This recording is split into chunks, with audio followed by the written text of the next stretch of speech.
The push for all adults to get boosters, the FDA and CDC now set to reconsider their authorization, saying that doses for everyone 18 and up will be approved, maybe even as soon as later this week.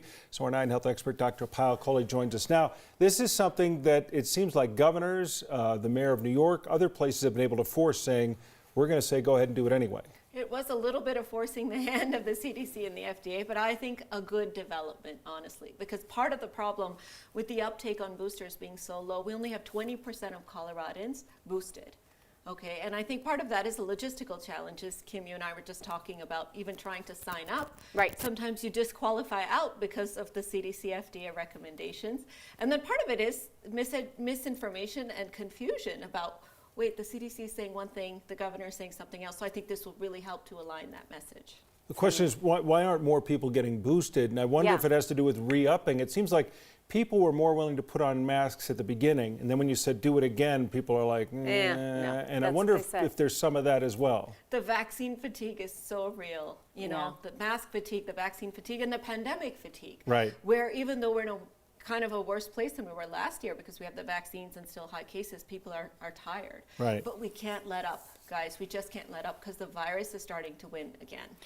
So when we talk about that, how can you even deal with this vaccination fatigue that people have, and people that have just firmly made up their mind and said, you know what, I haven't been sick yet, it's not going to happen?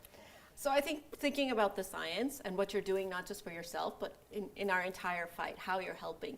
We have to get to people getting vaccinated, and it's not just the endpoint, but it's how fast we get to the endpoint. So a slow uptake is really detrimental because it allows the virus the time to mutate.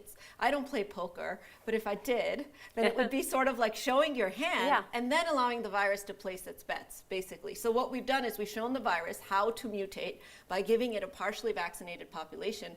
Then we've given it susceptible hosts that either have waning immunity or no immunity at all. So with the unvaccinated population, is there belief in the medical community that there will be any major movement from the unvaccinated population towards vaccination? Because I think a lot of people don't believe that day's coming.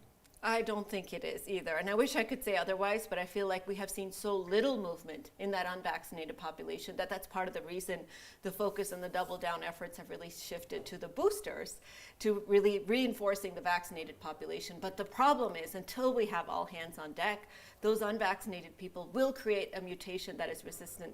In fact, we already have a mutation that's resistant to both the vaccine and natural immunity. Oh, that's awful.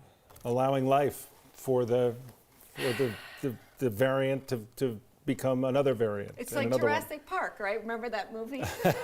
It's exactly like that. We are putting evolutionary pressure on this virus. Where's Jeff Goldblum when we need him? That's right. Yes, that's what we do need. He's doing rental commercials. Dr. Kohli, we always love talking with you. Thank you so much for helping us out as we continue to try to get through this pandemic and get people healthy. Thanks.